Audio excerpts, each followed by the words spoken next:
హిందువులు ఆరాధించే దేవుళ్లలో వినాయకుడు ప్రముఖుడు. తొలి పూజ అందుకునే దైవం.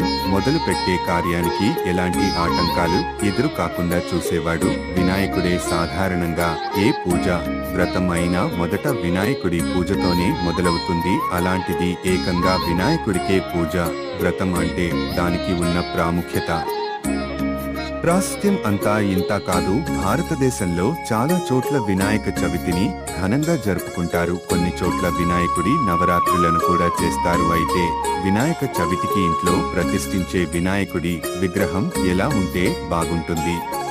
సాధారణంగా ఇంట్లో ఉంచుకునే వినాయక విగ్రహాలు పటాలు ఎలా ఏ దిక్కున ఉండాలి?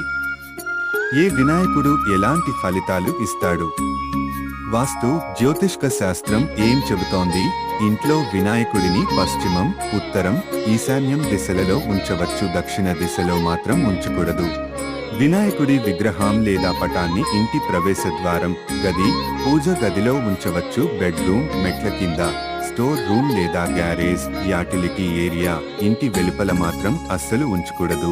వినాయకుడి రంగు తెలుపు రంగు, వెర్మిలియన్ రంగు, బంగారు రంగులో ఉంటే మంచిది. ఇలాంటి వినాయకుడి విగ్రహాలు ఇంట్లో ఉంచితే ఇంటికి శ్రేయస్సు, అదృష్టం, ఆరోగ్యం చేకూరుతాయి. ఇక వినాయకుడిని తయారు చేసే పదార్థాన్ని బట్టి దాని ఫలితాలు కూడా ఉంటాయి. వెండి వినాయకుడు కీర్తిని తెస్తాడు. ఇత్తడి వినాయకుడు శ్రేయస్సు, ఆనందం ఇస్తాడు. చెక్క వినాయకుడు మంచి ఆరోగ్యం, ఆయుష్ను ఇస్తాడు. స్ఫటిక వినాయకుడిని ఇంట్లో ఉంచితే వాస్తు దోషం తొలగిపోతుంది. పసుపు రంగు వినాయకుడి విగ్రహం అదృష్టాన్ని తెస్తుంది, శుభాలు చేకూరుస్తుంది. రాగి లోహంతో చేసిన వినాయకుడిని ఇంటికి తెస్తే కుటుంబాన్ని ప్రారంభించాలనుకునే జంటలకు అదృష్టాన్ని తెస్తుంది. మామిడి, రావి, వేప వంటి కలపతో చేసిన వినాయక విగ్రహాలు ఆ ఇంటికి శక్తిని, అదృష్టాన్ని తెచ్చిపెడతాయి. మామిడి, రావి, వేప వంటి కలపతో చేసిన వినాయక విగ్రహాలు ఆ ఇంటికి శక్తిని, అదృష్టాన్ని తెచ్చిపెడతాయి.